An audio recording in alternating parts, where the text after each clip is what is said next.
حکیم الامت شاعر مشرق علامہ اقبال کا ایک شعر ہے جو کہ آج کی انٹرنیشنل پولیٹکس کو، جو خطے میں مڈل ایسٹ کے اندر جنگیں چل رہی ہے اور حالیہ پاک افغان کشیدگی ہوئی، تو اس خطے کی جنگوں کی بہترین تشریح ہے، ایکسپلینیشن ہے، تقدیر کے قاضی کا یہ فتویٰ ہے ازل سے، تقدیر کے قاضی کا یہ فتویٰ ہے ازل سے، ہے جرم ضعیفی کی سزا مرگ مفاجات۔ یعنی یہ ایک آفاقی قانون ہے، یہ ایک انٹرنیشنل لا ہے، ایک نیچر ہے، ایک فطری قانون ہے کہ آپ کا جرم ہی یہ ہے کہ آپ کمزور ہیں۔ کمزوری کی سزا مرگ مفاجات ہے، کہ آپ کی ناگہانی موت، آپ آپ کا کمزور ہونا ہی آپ کا سب سے بڑا جرم ہے۔ اگر انٹرنیشنل پولیٹکس کی بات کرے اور جو ماڈرن سٹیٹ کا کنسپٹ آیا، نکولو میکیولی کو فادر آف پولیٹیکل سائنس کہا جاتا ہے، تو یہاں پہ اخلاقیات نہیں ہے،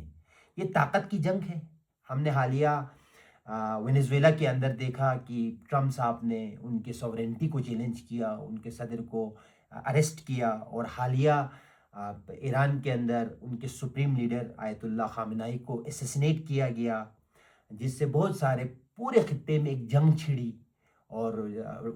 ایران نے ریٹیلیشن کیا، اور اس کے بہت سارے منفی اثرات آئے۔ باوجود اس کے کہ میں ٹرمپ کو ایک پاپولسٹ لیڈر سمجھتا ہوں، اور نتنیاہو ایک پاپولسٹ لیڈر ہے، رائٹ ونگ ایک پاپولسٹ لیڈر ہے، اور ٹرمپ میں تو بار بار یہ سوچتا بھی ہوں کہ امریکہ جیسے ایک ایجوکیٹڈ، جس کو ہم ویسٹرن لبرل ایک ڈیموکریٹک ملک سمجھتے ہیں، تو ٹرمپ جیسے بندے کا صدر بننا یہ بہت بڑا سوالیہ نشان ہے۔ اور مڈل ایسٹ کے اندر، اور خصوصاً اسرائیل کا جو صدر، جو پرائم منسٹر ہے بنیامین نتنیاہو، تو ان کا وزیر اعظم بننا اسرائیل کے اوپر بہت بڑا سوالیہ نشان ہے۔ تو میں آج اس حالیہ جو کشیدگی ہوئی اور حالیہ سپریم لیڈر کو اسیسینیٹ کیا گیا، اس حوالے سے کچھ باتیں کرنا چاہوں گا۔ سب سے پہلی بات تو یہ ہے کہ انٹرنیشنل لا کے اندر ریئلزم کا کنسپٹ چلتا ہے، یہاں پہ طاقت کی حکمرانی ہے، یہاں پہ آپ کا جرم ہی یہ ہے کہ آپ کمزور ہیں۔ اور خصوصاً آج مطلب تہران کے اندر، کیپٹل کے اندر، آپ کے سپریم لیڈر کو اسیسینیٹ کرنا، اس سے پہلے لبنان کے اندر حسن نصر اللہ صاحب کو اسیسینیٹ کیا گیا، اور اس کے بعد یہ ایک واضح میسج ہے کہ یہاں پہ طاقت کی حکمرانی ہے، یہاں پہ آپ کا کمزور ہونا ہی آپ کا جرم ہے۔ اور اس اس جنگ کو اگر میں کسی اور پرسپیکٹیو سے دیکھوں تو اسرائیل اور امریکہ نے سپریم لیڈر کو اس تہران کے اندر اسیسینیٹ کیا ہے، تو یہ سائنس کی بدولت کیا ہے، تعلیم کی بدولت کیا ہے، ٹیکنالوجی کی بدولت کیا ہے۔ تو حالیہ ایران سے جو ہم لیسن لرن کر سکتے ہیں، خصوصاً اہل تشیع اس سے لیسن لرن کر سکتے ہیں کہ ہمیں اپنے بچوں کو سائنس کے اندر، روبوٹکس کے اندر، آرٹیفیشل انٹیلیجنس کے اندر ہمیں سائنٹیفک ٹیمپر کو ڈیولپ کرنا پڑے گا۔ ہماری بدبختی اور ہماری کمزوری ہی یہ ہوئی کہ ہم سائنس کے اندر، ٹیکنالوجی کے اندر، اور مختلف آرٹیفیشل انٹیلیجنس میں، روبوٹکس میں ہم پیچھے رہ گئے۔ اور 1947 میں 1857 میں جو وار آف انڈیپینڈنس ہوا، 2500 سمندری لٹیروں نے، انگریز بہادر نے